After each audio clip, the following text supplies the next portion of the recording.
السلام علیکم۔ ایک مولوی صاحب ہمارے محلے میں رہائش پذیر تھے جن کی عزت سارا محلہ ہی کرتا تھا۔ مولوی صاحب بہت ہی نیک اور سنجیدہ طبیعت کے مالک تھے۔ وہ ہر کسی کے دکھ سکھ میں شریک ہوتے اور اپنے قیمتی مشوروں سے نوازتے، دین کی معلومات سے لوگوں کو مستفید کرتے۔ سب لوگوں کی طرح میں اور میرے ابا بھی مولوی صاحب کا بہت احترام کرتے تھے۔ البتہ میری ماں کو ان میں کوئی دلچسپی نہیں تھی۔ میری ماں کا شمار ان لوگوں میں ہوتا تھا جنہیں مذہب کی باتوں سے الجھن ہوتی ہے، اور وہ گھر کے دروازے پر کھڑے ہو کر گھنٹوں گزار سکتی۔ میں مولوی صاحب کا تعلق کسی گاؤں سے تھا اور وہ شہر میں اپنی بیوی اور 3 بچوں کے ساتھ رہتے تھے۔ میں جس مدرسے میں عربی پڑھتی تھی، مولوی صاحب وہاں کے استاد تھے، اور میں نے ہمیشہ ہی مولوی صاحب کو بہت رحم دل اور محبت کرنے والا انسان پایا تھا۔ اکثر مولوی صاحب باتوں باتوں میں مجھ سے میری ماں کے بارے میں سوال کیا کرتے تھے، اور میں حیران رہ جاتی کہ مولوی صاحب کو بھلا میری اماں میں کیا دلچسپی ہو گئی ہے۔ شاید میری ماں کی خوبصورتی کے چرچے مولوی صاحب کے کانوں تک بھی پہنچ چکے تھے۔ پچھلے کچھ دنوں سے مولوی صاحب کی بیوی کی طبیعت کچھ ناساز تھی، اور پھر کچھ ہی دنوں میں ہمیں یہ خبر ملی کہ مولوی صاحب کے گھر بیٹے کی پیدائش ہوئی ہے۔ مولوی صاحب کے جہاں کوئی رشتہ دار موجود نہیں تھا، ہر بچے کی پیدائش پر ان کی بیوی کی طبیعت بہت زیادہ خراب ہو جایا کرتی تھی، اور انہیں دیکھ بھال کے لیے کسی عورت کی ضرورت پڑتی تھی۔ مولوی صاحب کے 3 بچوں کی پیدائش اسی محلے میں ہی ہوئی تھی، اور سارا ہی محلہ جانتا تھا کہ ہر بچے کی پیدائش پر انہوں نے کسی نہ کسی محلے والے سے گزارش کر کے اس کی بیوی کو مہینہ بھر اپنے گھر بلایا ہے تاکہ وہ ان کی بیوی کا خیال کر سکے۔ مولوی صاحب کے اچھے اخلاق کی وجہ سے لوگ خوشی خوشی اپنی عورتوں کو ان کے گھر بھیج دیا کرتے تھے۔ مولوی صاحب ہر پیر کے دن عورتوں کو درس قرآن بھی دیا کرتے تھے، اسی لیے عورتیں بھی ان کی بہت عزت کرتی تھیں۔ وہ جب مولوی صاحب کے گھر چوتھے بچے کی پیدائش ہوئی تو سارے ہی محلے کو انتظار تھا کہ مولوی صاحب اب کس کو اپنی بیوی کی دیکھ بھال کے لیے۔ محلے کے لوگ مولوی صاحب کی خدمت کرنے کو اپنے لیے باعث شرف سمجھتے تھے۔ ایک شام مولوی صاحب ہمارے گھر تشریف لائے، ابا کو سلام کیا اور ابا کے آگے سر جھکا کر بیٹھ گئے۔ مولوی صاحب کا انداز ہمیشہ ہی عاجزانہ ہوتا تھا۔ ابا نے فوراً مجھے شربت بنا کر لانے کو کہا۔ اماں تو مولوی صاحب کی آمد کا سن کر ہی کمرے میں جا بیٹھی تھی، لیکن مولوی صاحب نے انکار کر دیا اور بڑی عاجزی سے ابا سے کہنے لگے کہ میں ایک گزارش لے کر حاضر ہوا ہوں۔ آپ جانتے تو ہیں کہ میری بیوی کی طبیعت بچے کی پیدائش کے بعد بہت ناساز ہو جاتی ہے، اور مجھے اس کی بہت زیادہ فکر رہتی ہے۔ اگر میں اس کا خیال رکھنے کے لیے گھر پر رہوں تو مدرسے کے بچوں کی عربی کا حرج ہوتا ہے، اور یہ بات میری ذات کو گوارا نہیں۔ میرے ہر بچے کی پیدائش پر ہی کسی نہ کسی محلے والے نے میری مدد کی خاطر اپنی عورتوں کو میرے گھر بھیجا ہے۔ میں چاہتا ہوں کہ اس دفعہ بس 1 مہینے کے لیے آپ اپنی بیوی کو میرے گھر بھیج دیجئے تاکہ وہ میری بیوی کا خیال رکھ سکے۔ کام کاج کے لیے میں نے ایک نوکرانی کا انتظام بھی کیا ہے، لیکن مجھے کسی بھی ایسے بھروسے والی عورت کی ضرورت ہے جو میری بیوی کے قریب رہ سکے۔ آپ تو میرے چھوٹے چھوٹے 3 بچے اور بھی میں جنہیں دیکھ بھال کی ضرورت ہے۔ میں جانتا ہوں آپ مجھ سے بہت محبت کرتے ہیں، اسی وجہ سے میں آپ کے دروازے پر حاضر ہوا ہوں۔ مولوی صاحب نے جس طرح سر جھکا کر ابا سے گزارش کی تھی، ابا کے پاس انکار کی گنجائش نہ بچی۔ مولوی صاحب یوں بھی ابا کو بہت عزیز تھے، اور یہ تو ابا کے لیے امراض کی بات تھی کہ مولوی صاحب خود چل کر ہمارے گھر آئے تھے۔ ابا ہر اپنا چھوٹا بڑا مسئلہ مولوی صاحب سے ہی بیان کرتے تھے۔ مولوی صاحب کی سمجھداری اور فہم و فراست کی لوگ مثالیں دیا کرتے تھے۔ ابا نے مولوی صاحب سے کہہ دیا کہ آپ بے فکر ہو جائیں، میں اپنی بیوی شہناز کو روز صبح ہوتے ہی آپ کے گھر بھیج دوں گا، اور وہ سارا دن آپ کی بیوی کا خیال رکھے گی۔ شام کے وقت جب آپ بالکل فارغ ہو جائیں گے تب شہناز گھر آ جایا کرے گی، اس طرح آپ کو بالکل بھی پریشانی نہیں ہوگی۔ ابا کی بات سن کر مولوی صاحب کا چہرہ کھل اٹھا، اور وہ ابا کو شکریہ ادا کرتے ہوئے اپنے گھر کی طرف چل پڑے، جبکہ میں بہت ہی حیران تھی کہ مولوی صاحب نے اماں کو ہی کیوں چنا ہے۔ مولوی صاحب کا ایمان کو لے کر سوال جواب کرنا اور یوں ہمارے گھر تک چلے آنا میرے لیے کچھ عجیب تھا۔ اماں کو مولوی صاحب سے کوئی ہمدردی نہیں تھی، اور نہ ہی وہ ان کے گھر جانا چاہتی تھی، لیکن ابا حامی بھر چکے تھے، اس لیے اماں کے پاس اور کوئی چارہ نہیں تھا۔ اماں بہت ہی آزاد خیال قسم کی عورت تھی، اور ان کے لیے مولوی صاحب جیسے لوگ صرف دقیانوسی خیالات کے مالک تھے جو عورتوں کو 4 دیواری میں قید کر کے رکھتے ہیں۔ اماں تو سارا دن گھر کے دروازے پر کھڑے ہو کر گزارتی تھی، نہ ہی وہ پردہ کرتی تھی اور نہ ہی سر ڈھانک کے گھر سے باہر نکلتی تھی۔ وہ گلے میں دوپٹہ ڈالے سارے جہاں کی سیر کراتی۔ ابا نے کئی دفعہ اماں کو سمجھانے کی کوشش کی تھی، لیکن اماں کو اس بارے میں بات کرنے سے ہی نفرت تھی۔ اماں ہمیشہ دو ٹوک لفظوں میں ابا کو کہہ دیتی کہ وہ اماں کی آزادی پر پابندی نہ لگائیں۔ اماں کی ہر غیر مرد سے اچھی بات چیت ہو جاتی۔ محلے کے بہت سے مرد بھی اماں سے بے تکلف تھے۔ اماں جب گھر سے نکلتی، ہر مرد کی نظریں اماں کے حسین سراپے پر ٹک جاتی۔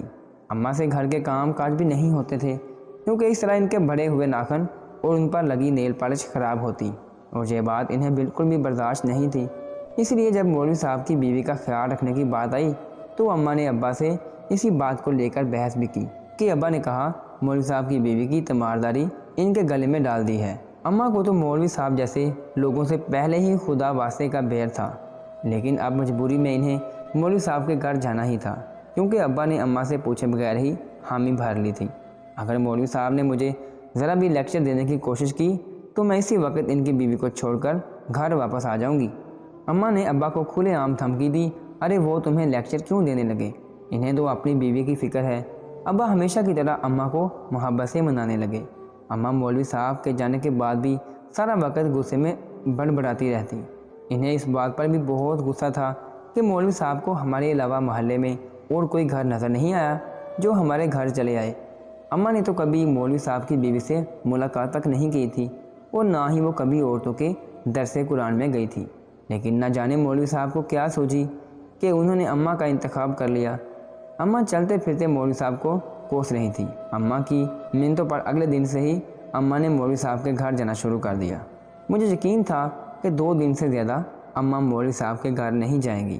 میں 14 برس کی ہو چکی تھی اور گھر کے کام کاج میں اماں مجھے بہت پہلے ہی طے کر چکی تھی، اس لیے اماں کو اپنے گھر کی بالکل بھی فکر نہیں تھی۔ اماں صبح ہوتے ہی مجھے گھر کا سارا کام سمجھا دیتی اور خود مولوی صاحب کے گھر چلی جاتی۔ اماں سے تو اپنے گھر کے کام ہی نہیں ہوتے تھے، نہ جانے وہ مولوی صاحب کے گھر جا کر کیا کرتی تھی۔ ایک دن میں گھر کے کام کاج کر کے عربی پڑھنے کے لیے جانے لگی تو راستے میں شگفتہ خالہ نسرین آنٹی سے بات کر رہی تھی۔ شگفتہ خالہ وہ عورت تھی جو مولوی صاحب کے پچھلے بچے میں ان کی بیوی کا خیال رکھنے کے لیے مہینہ بھر ان کے گھر گئی تھی۔ وہ نسرین آنٹی سے کہی تھی کہ مولوی صاحب کم گھر گزارے 1 مہینے نے ان کی زندگی پوری طرح سے بدل دی اور اب وہ زیادہ خوش رہنے لگی۔ میں ان کی دنیا ہی بدل گئی ہے۔ مولوی صاحب کی وجہ سے جو سکون انہیں ملا ہے، شاید اگر وہ مولوی صاحب کے گھر نہ جائیں تو زندگی بھر اس سکون سے محروم رہ جاتی۔ وہ مولوی صاحب کی تعریفوں میں مگن تھیں اور میں سوچ رہی تھی کہ بھلا 1 مہینے مولوی صاحب کی بیوی کی خدمت کرنے سے شگفتہ خالہ کی زندگی میں ایسی بھی کون سی خوشیاں آ گئی ہیں جو وہ بھولے نہیں سما رہی ہیں۔ مولوی صاحب نے شگفتہ خالہ کو کون سا سکون دیا تھا جس کا ذکر کرتے ہوئے بھی ان کا چہرہ خوشی سے چمک رہا تھا۔ میرے دل میں عجیب و غریب خیالات جنم لے رہے تھے۔ ان کی باتیں بھی مجھے بالکل عجیب سی معلوم ہو رہی تھیں۔ ایک بیمار عورت کی دیکھ بھال کر کے وہ ایسے خوش تھیں کہ جیسے ان کے ہاتھ کوئی خزانہ لگ گیا ہو۔ اماں کو مولوی صاحب کے گھر جاتے ہوئے 4-5 دن ہی گزرے تھے، لیکن ایک عجیب سی بات میں نے اماں کے اندر محسوس کی تھی۔ اماں پہلے 3 دن تک نہانے کا نام نہیں لیتی تھی، اور اب اماں مولوی صاحب کے گھر جانے سے پہلے روز صبح ہی نہا دھو کر آئے تیار ہوتی جیسے وہ عید کے دن تیار ہوا کرتی تھی۔ اماں نہا دھو کر مولوی صاحب کے گھر کے لیے نکل جاتی اور پیچھے سے گھر کے سارے کام کاج میرے سر پر آ جاتے۔ حیرت کی بات یہ تھی کہ اماں نے مولوی صاحب کے گھر جانا نہیں چھوڑا تھا، جبکہ میرا اندازہ تو کچھ اور ہی تھا۔ جب سے اماں مولوی صاحب کے گھر جانے لگی تھی وہ بالکل خاموش ہو گئی تھی، ہر وقت گم سم سی نظر آتی۔ گھر آنے کے بعد بھی زیادہ تر وقت اپنے کمرے میں گزارتی، جبکہ اس سے پہلے تو اماں شام کا سارا وقت چھت پر ہی گزارا کرتی تھی۔ اماں کو چھت پر جا کر سارے محلے کا نظارہ کرنے میں بڑا مزہ آتا تھا۔ اماں ابھی تک بہت زیادہ جوان لگتی تھی، جو بھی اماں کو دیکھتا وہ اماں کی خوبصورتی سے متاثر ہو جاتا تھا۔ اماں کو اپنی خوبصورتی پر بڑا ناز تھا۔ اماں کا خوبصورت سراپا اور اس پر فیشنیبل لباس دیکھنے والوں پر قیامت ڈھاتا۔ محلے کے جوان لڑکے بھی اماں کی خوبصورتی کی تعریف کیا کرتے تھے، جسے سن کر اماں کھل اٹھتی تھی۔ اپنا بھی اماں کی اسی خوبصورتی کے پیچھے پوری طرح دیوانہ تھا۔ اماں کی بڑی سے بڑی غلطی بھی ابا کو نظر نہیں آتی تھی۔ ابا نے اماں سے محبت کی شادی کی تھی اور میں ان کی اکلوتی اولاد تھی۔ دن بہت تیزی سے گزر رہے تھے اور اماں کو مولوی صاحب کے گھر جاتے ہوئے 12 دن ہونے والے تھے۔ ان 12 دنوں میں مولوی صاحب عربی پڑھانے کے لیے بہت دیر سے تشریف لاتے اور بہت جلدی مدرسے سے واپس اپنے گھر بھی پہلے جاتے تھے۔ کبھی کبھی مجھے یہ خیال آتا کہ جب اماں مولوی صاحب کی بیوی کا خیال رکھ رہی ہیں تو پھر مولوی صاحب مدرسے میں پورا وقت کیوں نہیں دے رہے اور وہ جلدی گھر واپس کیوں چلے جاتے ہیں؟ ان کی موجودگی میں اماں سارا وقت کیا کرتی ہیں؟ ایک دن صبح اماں نہا کر نکلی اور مولوی صاحب کے گھر جانے کے لیے تیار ہونے لگی تو میں نے یہی سوال اماں سے بھی کیا کہ مولوی صاحب آپ پہلے کی طرح مدرسے میں 2 گھنٹے تک کیوں نہیں بیٹھتے؟ وہ واپس گھر کیوں چلے جاتے ہیں؟ اور اگر وہ واپس چلے جاتے ہیں تو پھر آپ کو کیوں شام تک ان کے گھر رکنا پڑتا ہے؟ میرے اتنے سارے سوالوں پر اماں نے غصے سے گھور کر میری طرف دیکھا اور کہنے لگی کہ مولوی صاحب کی ٹو رکھنے کی بجائے عربی میں دل لگا کر پڑھا کر۔ اگر مجھے مولوی صاحب سے تیری ذرا بھی شکایت ملی تو میں تجھے بہت ماروں گی۔ ماں کا سخت لہجہ دیکھ کر میں ڈر گئی اور خاموش ہو گئی، لیکن یہ سوالات مجھے اندر ہی اندر بے چین کر رہے تھے۔ میں جوانی کی دہلیز پر قدم رکھ چکی تھی اور اتنا تو اچھی طرح جان گئی تھی کہ میری اماں کی خوبصورتی دیکھ کر ہر مرد پوری طرح گھائل ہو جاتا اور اپنی خوبصورتی کے جلوے بخیر کی اماں کو بھی بہت ہی خوشی محسوس ہوتی ہے۔ کہیں مولوی صاحب بھی تو یہ سوچ آتے ہی میں نے استغفار کی تسبیح کی؟ میں بھلا ایسا کیسے سوچ سکتی تھی؟ مولوی صاحب تو بہت ہی نیک اور پرہیزگار تھے، ہر دن گزارتے اماں کے ساتھ۔ اماں کے رویے میں واضح تبدیلی آ رہی تھی، وہ مجھ سے اور ابا سے کچھ دور دور رہنے لگی تھی۔ مولوی صاحب کے گھر سے واپس آتی تو اپنے کمرے میں بند ہو جایا کرتی۔ میں بہت دیر دروازہ بجاتی تو تب کہیں جا کر وہ دروازہ کھولتی۔ مولوی صاحب کا نام لیتی تو ان کا لہجہ ایسے شیریں ہو جاتا کہ میں حیران رہ جاتی۔ کہاں تو پہلے اماں مولوی صاحب کے گھر جانے کے لیے راضی نہیں تھی اور اب صبح ہوتے ہی دھوڑی چلی جاتی تھی۔ اب تو اماں کو دروازے پر کھڑے رہنے کا وقت بھی نہیں ملتا تھا۔ ایک دن مجھے بہت تیز بخار ہو رہا تھا، اسی لیے میں نے اماں سے کہا کہ آج وہ مولوی صاحب کے گھر نہ جائیں بلکہ میرے پاس گھر میں ہی رک جائیں، لیکن اماں نے صاف انکار کر دیا اور کہنے لگی کہ مولوی صاحب کی بیوی کو میری ضرورت ہے۔ میں نے حیرانگی سے اماں کو دیکھا، مجھے بھی تو اماں کی ضرورت تھی، لیکن انہیں مجھ سے کہیں زیادہ مولوی صاحب کی بیوی کا خیال تھا۔ مولوی صاحب کے گھر میں نہ جانے ایسا کون سا جادو تھا کہ جو عورت ان کے گھر جاتی اور جا کر آتی وہ ان کی مرید ہو جاتی۔ ابا بھی بہت خوش تھے کیونکہ مولوی صاحب نے اماں کی بہت زیادہ تعریف کرتے ہوئے ابا سے کہا تھا کہ اماں بہت ہی اچھی اور نیک عورت ہیں جو بہت دل سے مولوی صاحب کی بیوی کا خیال رکھ رہی ہیں۔ مولوی صاحب کے منہ سے اماں کی تعریف سن کر ابا کا سینہ فخر سے چوڑا ہو گیا تھا، جبکہ میں نے اپنی اماں کو کبھی نیک نہیں پایا تھا۔ وہ تو رمضان میں بھی مشکل سے نماز پڑھتی تھی اور دوسروں کا خیال کرنا بھی انہیں بالکل نہیں آتا تھا، پھر مولوی صاحب کو ان میں نہ جانے کون سی خوبی نظر آ گئی تھی۔ اماں جب شام کو مولوی صاحب کے گھر سے واپس لوٹی تو ابا نے اماں کو بھی مولوی صاحب کی تعریف کے بارے میں بتایا، جسے سن کر اماں کا چہرہ شرم سے لال ہو گیا۔ اماں بہت زیادہ تھکی ہوئی محسوس ہو رہی تھی، اسی لیے میں نے فوراً ہی چائے بنا کر اماں کے آگے رکھ دی۔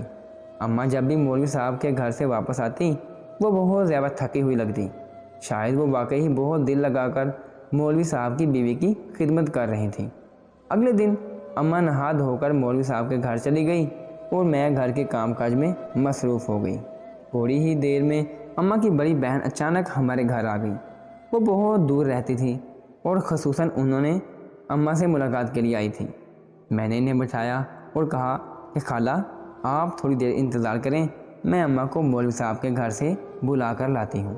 خالہ بھی یہ سن کر دھنگ رہ گئی تھی کہ اماں مولوی صاحب کی بیوی کی خدمت کے لیے جانے لگی ہیں۔ مولوی صاحب کا گھر ہمارے گھر سے 2 گلی آگے ہی تھا۔ میں فوراً چادر ڈال کر مولوی صاحب کے گھر کی طرف چل پڑی۔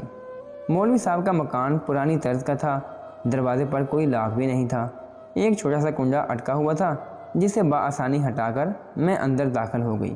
اس گھر میں 3 چھوٹے چھوٹے سے کمرے ہی تھے اور ایک بڑا سا کچن بھی تھا۔ سامنے والے کمرے میں جھانکتے ہی مجھے مولوی صاحب کی بیوی نظر آئی۔ مولوی صاحب کا بچہ بھی اس کے ساتھ ہی سو رہا تھا۔ میں نے دوسرے کمرے میں جھانکا تو اماں مجھے وہاں بھی نظر نہیں آئی۔ اگر مولوی صاحب کی بیوی اور بچہ سو رہے تھے تو اماں کہاں تھی؟ ایک چھوٹا کمرہ صحن پار کر کے پیچھے کی طرف تھا جہاں سے کچھ آوازیں آ رہی تھیں، شاید اماں وہاں تھی۔ مولوی صاحب کی بیوی سو رہی تھی، اس لیے میں بنا آہٹ کیسے اماں کو بلانے کی غرض سے صحن پار کر کے پیچھے والے کمرے کی طرف گئی۔ کمرے کے قریب پہنچتے ہی مجھے اماں کی آواز سنائی دی، لیکن ساتھ ہی ساتھ مجھے مولوی صاحب کی آواز بھی آئی۔ تو میں نے کمرے کے اندر جانے کی بجائے کھڑکی سے اندر جھانکا۔ اندر کا منظر دیکھ کر میں حیران رہ گئی۔ میری اماں مولوی صاحب کے سامنے بیٹھی زاروں قطار رو رہی تھی۔ مولوی صاحب اماں کو کچھ سنا رہے تھے۔ روتے روتے اماں کی ہچکی بند ہو گئی تھی۔ مولوی صاحب کے لہجے میں بہت ہی زیادہ مٹھاس تھی اور ان کا اندازہ ایسا تھا کہ انسان کے دل کو چیر جاتا۔ اماں کو دیکھ کر ایسا محسوس ہو رہا تھا جیسے انہیں کسی اور کی دنیا میں ہو۔ مولوی صاحب کی آواز کمرے میں گونج رہی تھی۔ مولوی صاحب کے لفظوں میں ایسی تاثیر تھی کہ کچھ دیر کے لیے بھی مجھے بھی دنیا کا ہوش نہیں رہا۔ مولوی صاحب اماں کو سمجھا رہے تھے کہ ہمارے پیارے نبی کا فرمان ہے، حیا ایمان سے ہے اور ایماندار جنت میں داخل ہوگا، بے حیائی بد اخلاق ہے اور بد اخلاق کا مقام دوزخ ہے۔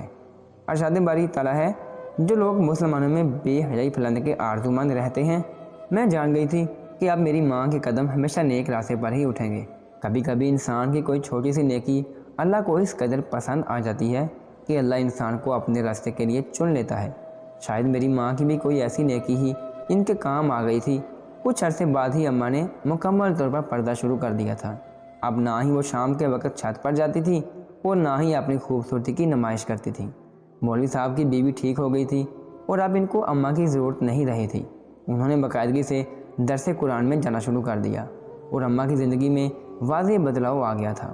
ہمیں ہمیشہ اپنی حیا کا خیال رکھنا چاہیے، کیونکہ ایک حدیث کا مفہوم ہے کہ حیا اور ایمان دونوں ایک ساتھ میں اگر ان میں سے ایک اٹھا لی جائے تو دوسرا خود بخود اٹھ جاتا ہے۔